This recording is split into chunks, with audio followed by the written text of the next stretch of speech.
ఆధ్యాత్మిక ప్రపంచంలో కొన్ని రోజులకు ఒక ప్రత్యేకమైన శక్తి ఉంటుంది. అలాంటి అద్భుతమైన రోజే వైకుంఠ ఏకాదశి. దీన్నే మనం ముక్కోటి ఏకాదశి అని కూడా పిలుచుకుంటాం. ఏడాదిలో 24 ఏకాదశులు వస్తాయి. బట్ ధనుర్మాసంలో వచ్చే ఏ ఒక్క ఏకాదశికున్న పవరే వేరు.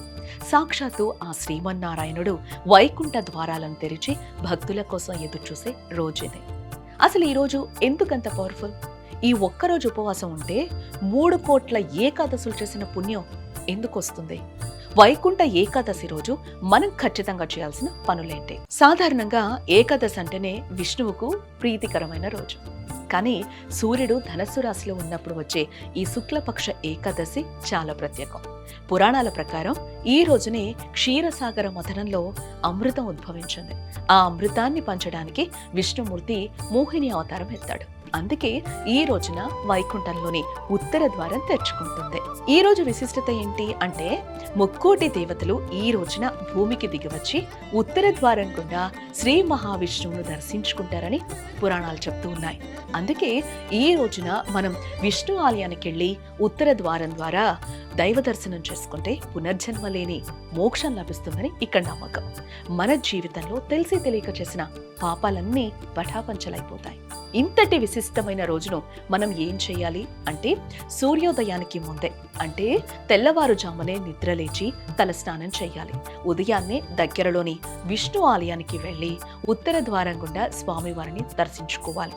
ఏకాదశి నాడు ఉపవాసం ఉండటం చాలా ముఖ్యం. ఎటువంటి ఆహారం తీసుకోకుండా కేవలం భగవంతుని నామస్మరణతోనే గడపాలి. ఆరోగ్యం సహకరించని వాళ్ళు పాలు పండ్లు తీసుకోవచ్చు.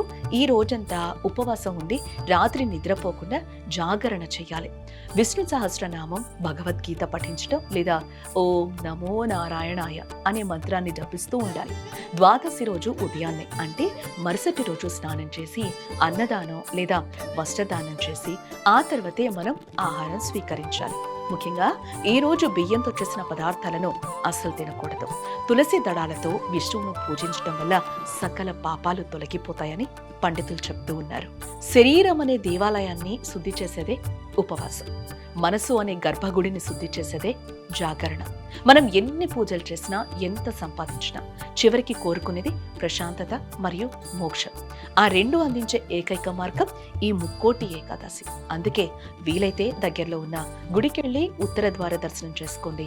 కుదరకపోతే ఇంట్లోనే విష్ణుమూర్తిని ఆరాధించండి. సమయం లేదు అని సాకులు చెప్పకుండా ఈ ఒక్కరోజు దైవ చింతనతో గడపండి.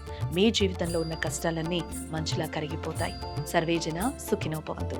ఓం నమో నారాయణాయ.